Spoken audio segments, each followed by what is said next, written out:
man dew ma fa nag je n'ai fait que regarder les images à travers les confrères yi nga xam ne ñoo fa nekk également à travers les réseaux sociaux policiers yi ñi ngi ci biir campus bi quand même loolu mën naa ñàkk nag ci li ma yaakaar.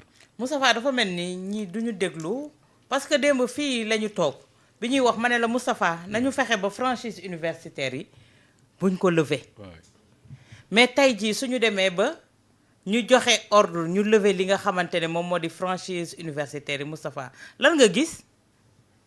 dafa gën a envenimer les choses parce que dafa am ne yoon yoo xamante ne ay acquis démocratique la su ko xasee am c'est pas sur un coup de tête lañ koy jëlee bu fekkee ne situation dem na ba jéggi dayoo mënatoo koo contenir mais Moustapha waxtaan guerre yëpp si autour d'une table la mujjee yëpp ba ca guerre mondiale ba soit lenn mooy am ñi nga xamante ne lañ fi teg dañoo mët kilifa wala mëtuñu kilifa pour régler cette situation là parce que mënuñu toog pendant une semaine Moustapha ñu ne la avenue Cheikh Anta Diop corniche bi kenn mënu fa jaar ndax lan étudiants ñooy jàmmarloo ak ay takk der tey on te dénombre des blessés côté étudiant comme côté policier loolu est-ce acceptable est-ce normal tey jii ñu koy dégg te benn kilifa Moustapha yëyul yàbbi on dénombre des blessés graves du côté des étudiants et des policiers te benn kilifa yëlu yàbbi nga defee ne loolu su amee dinañu rétropédaler delluwaat ginnaaw déedéet dañoo yokk xar mi karaw ndax dañoo foncé bi mooy lan mooy lever les franchises universitaires permettre leen ñu dugg ci biir suñu duggee ci biir Moustapha lan mooy xew y a plus de contrôle tey ñi ngi la doon wax naan la pavillon à xawma ñu ngi fa doon dem lu nekk mënoon na fa xew maara day missi lu nekk mën na fa xew léegi tey boobu ba léegi Moustapha ñu toog les journalistes relaient l'information les réseaux entre autres kilifa yi seen bopp xam li fa xew gis li fa xew parce que fu police taxaw étudiants di jàmmarloo les renseignements généraux sont là-bas ñu relayer l'information Moustapha et jusqu'à présent pour man, il y a une crise d'autorité qui s'est installée qui ne dit pas son nom, Moustapha. Et c'est dû à quoi? C'est ça la grande question qu'on doit se poser et trouver des réponses d'art. Rapidement. Alors, amna ko ma bind mu ne ma la bourse est primordiale pour l'étudiant. Il faut la payer. Ousmane Sonko nekkal nit man xam lu ci yoon Ousmane Sonko alors Saliwu Diour mu ne merci Abdoulaye kii mi ngi tudd Ousseynou Ndari mu ne c'est parce que vous ne travaillez pas yéen lay waxal na mu ne c'est parce que vous ne travaillez pas là-bas que vous parlez de franchise xam naa ne moom travailleur université la ou quelque chose comme ça mu ne c'est parce que vous ne travaillez pas comme là-bas que vous parlez de franchise alors je termine après nga ñëw keneen ku mu ne il faut raconter l'histoire comme ni mu amee woon il y a eu un mort d'homme parce qu'on a diminué les tickets et c'est pas normal mooy l'affaire bi fi amoon là Sénégal manque d'autorité comme ni ko Sonko waxee woon moo waral lii yëpp am ku ne qu'est-ce qu'il dit là ce chevauchement résulte mooy ati année yi duggante quoi résulte de la fermeture du campus pendant 8 mois par Macky Sall il demeure le seul et unique responsable de tous les problèmes du pays voilà quelques kii yaa ngi doon wax avant ma dem ci Ibrahima Anne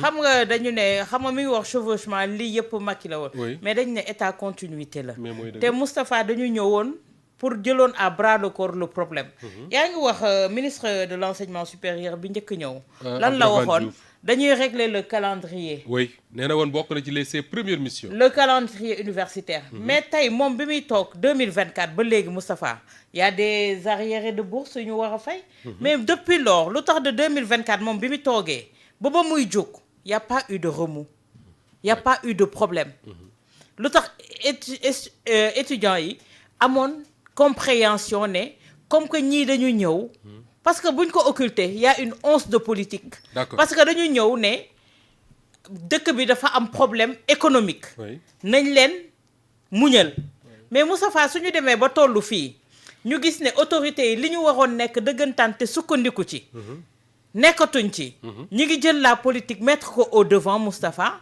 ñoom tamit dootuñu am capacité di leen tolérer wala di leen muñal dara dinaa ñëw ci loolu léegi parce que la situation générale du pays ci wàllu économie ci wàllu politique am na ñu ne c'est pas étranger à ce qui se passe à l'université bien sûr parce que li ma lay wax xam nga chaque jour luy xew ci réew rek Moustapha soo xoolee bu baax université lay commencer foo koy nattuwaay ki mooy baromètre bi tey suñu toogee ne bi fi kii nekkee ba kii nekk fii pourtant il y avait des arriérés mais il y avait un langage de étudiants yi doon vérité nañ bu ñu muñ. leen tenir woon D'accord. inviter leen à faire preuve de patriotisme et avoir un esprit de dépassement mais bi ñu demee ba ñu leen invité woon à ça tey ji nekk ci leneen ñoom tamit tey dañuy laaj ci li nga xam te ne moo di seen dû également naaj ñëw léegi awa balay boobu Ibrahima dama bëggoon ñu taxawaat ci les franchises universitaires boo ko déggee mooy dafa am jubóo gu amoon ci diggante université ak autorités yi que ne ak lu mën di xew alkaati yi duñ fa dugg.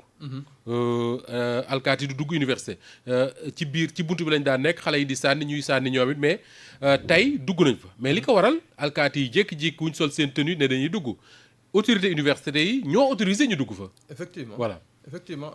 En fait, c'est pas un accord, c'est une loi. Une loi. C'est une loi de 94 qui fixe les franchises universitaires. Oui. Mais loi boobu aussi, elle n'est pas d'application absolue. Donc, recteur bi moom moo koy apprécier. D'accord. En collaboration avec le conseil académique. D'accord. Le conseil académique se réunit, apprécie la situation, ne lii kat jar na ñu demande qu'on autorise le recteur à solliciter l'intervention des forces de l'ordre parce que il y a deux choses. Parce que il y a des risques à ce que trois choses même. Oui. Les enseignements et les activités d'enseignement et de recherche ne peuvent plus se tenir. Oui. Voilà, il y a des risques sur les personnes et les biens de l'université. Il y a des infrastructures qui coûtent excessivement cher, à l'université.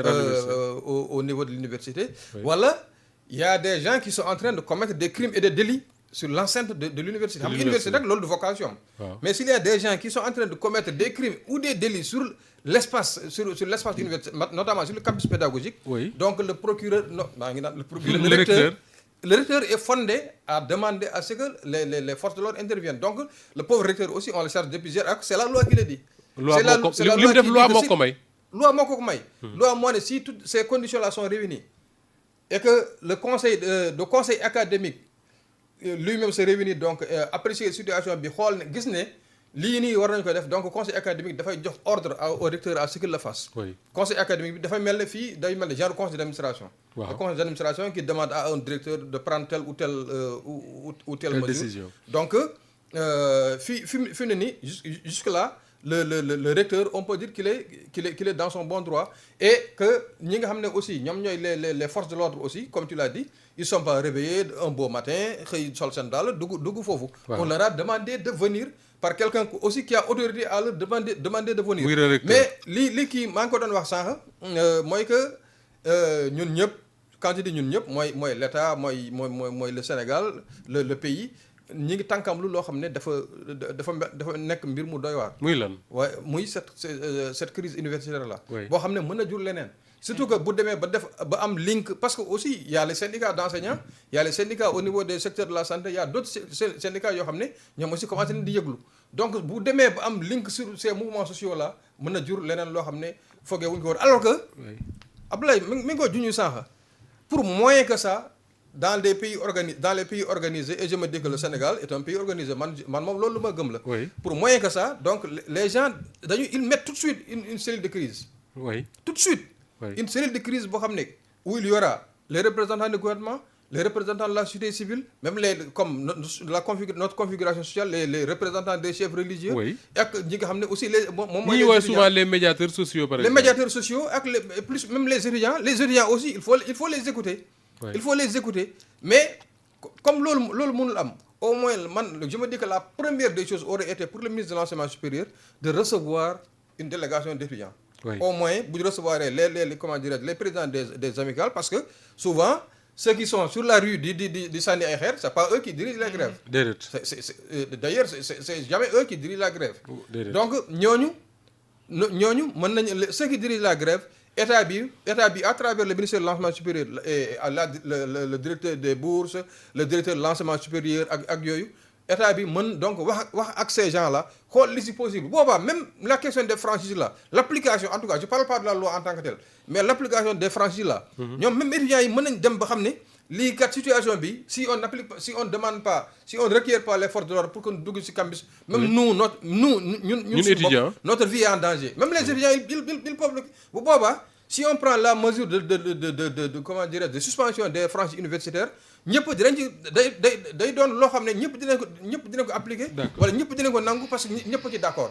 mais li gën a bon rek mooy que nit ñi di bañ a. bàyyi muy envenimé wu. voilà que les gens ne se parlent pas. d'accord et quand les gens ne se parlent pas ça peut aboutir sur n'importe comment. Abdoulaye Ibrahima expliqué nañu lan mooy franchise universitaire loi bi ko tënk ak recteur li nga xam ne moom lañ ko may pour mu mën a woo alkaati yi ñu dugg ci biir université est-ce que li xew fan yi expliqué na que ñu demander à ce que les policiers dugg ci biir université. man jàpp naa ni parce que Ibrahima wax na ñetti cas de figure yoo xam ne moo ko war a waral. waaw man jàpp naa ni sax li gën a motiver. si sama njortu li gën a motiver présence policière bi ba ñu accordé ko mu dugg. ñu dingi franchise universitaire yi mooy artu bi nga xam ne travailleurs universitaires yi ñoo ko def les personnes administratives. travailleurs waaw ñoo xam ne ñoo def communiqué. adressé ko au recteur. wax ni ko boo jëlul ay matukaay si suñu sécurité bopp ñun daañu woo suñu ay naataangoo bu ñu xëy si bu ñu liggéey si. donc jàpp naa ne loolu bokk na si li gën a motiver sax rek ñu jël décision véritablement pour lever les franchises universitaires. parce que quoi qu'on puisse dire également étudiant bi buy grève le plus souvent aussi travailleurs yi nekk si biir ils sont en situation d'insécurité. on a fii jël nañ fii séquestré nañ fii ba tey directeur général COUD. si ay moment de front. moo tax gis nga direction générale COUD dafa mel ni benn prison lépp la ñu barricadé en fer. lu tax parce que say bu amoon yëngu-yëngu rek étudiants yi fa la ñu jubal directement. donc ci nañ ko fi en séquestration dugg nañ fa toj nañ fa yàgg nañ fa toj ay bureau koy demee noonu. ba nga xam ne léegi jël nañu ay matukaay yu war pour dara bu yëngoo rek ñoom dañuy tëj seen bopp si biir. donc loolu jàpp naa ne ca la bokk maintenant présence policière université. dafa mës a nekk diggante comme xaj ak muus la. man ba mu fay nekk ñeneen bañ fay nekk saa boo gisee policiers yi si biir rek ko diggante xaj ak muus mais tamit bul fàtte Moustapha recrutement ay nervi yoo xam ne ñu ngi si yoo xam ne considéré comme nervi par les étudiants. voilà si sécurité bi biir université bi su amee ay mouvement yooyu yëpp dafa nekk ay foyer de tension yoo xam ne dañ ko seetaan biir université léegi nag spirale de violence bi également étudiant bi moom buy revendiquer xameetul jonj ak joor moom effectivement moom na atteindre objectif am rek lépp lay dóor lépp lay song donc de ce point de vue là il faut que ñu def très très très attention parce que ce serait une reculade une forte reculade bés bu ñu ne woon bakkan rot na parce que voilà te loolu rek la ñuy ñaan yàlla bu mu buñ si mës a tàbbi te loolu nag pour ñu bañ si bañ tàbbi pour man Moustapha gis nga dialogue bi conciliation bi gis nga tey Malick Gakou xëy na dem foofu en tant que médiateur keneen ak keneen def na fa le xalif de Bambilor ak Telala Fall xaw ma dem nañ fa pour véritablement andi li nga xamoon di waxtaan acteurs yi tam nañu def bloc c'est-à-dire que sax waruñu sam en aparté il faut que ñu def benn bloc un groupe boo xam ne bu ñu demee comme ay ñoom Omar Pène c'est des médiateurs de l'université et tout ça donc pour man yooyu yëpp la ñu war a taxawal mu gaaw pour ñu dem ca léegi nag leneen lu am moo di il faut quand même que ñuy joxe toujours information war koy mën di anticiper saa bu ñu dara yëngoo même jour je dis encore une fois faw ñu expliquer joxe information bi pour que étudiant bi xam effectivement fan la féete fan la taxawee léegi nag bu ñu bàyyee nii chaque jour manifester te front xam nga kan la gën a dangereux ba nga nekkee université xam nga si dara mooy bu guddi jotee guddi moo gën a dangereux si front guddi moo gën a dangereux parce que fa projectile bi di jóge xamoo ko da ngay jékki saa rek gis ay flammes yuy naaw voilà et les meneurs guddi gi lañ leen daan cueillir. voilà mi ngi noonu donc il faut faire très attention léegi nag violence bi moom je pense que war nañu see jóg mu gaaw rétablissement de l'ordre également war nañ ko saytuwaat bu baax parce que kay manifester si mbedd bi bokkul ak kay manifester université et pour man niveau bi war na changer. Ibbi sa micro. médiateur am na ay médiateurs yoo xam ne demoon nañ université tey ngir jéem wax étudiants yi kenn ci ñoom muy El Hadj Malick Gakou il est en direct avec nous El Hadj Malick Gakou maa ngi lay nuyu. waaw maa ngi lay nuyu Moustapha. alors Abdoulaye mi ngi koy wax sànq ne doxoon nga ak sa tànk tey dem université pour waxtaan ak étudiants yi ngir jéem a trouver solution.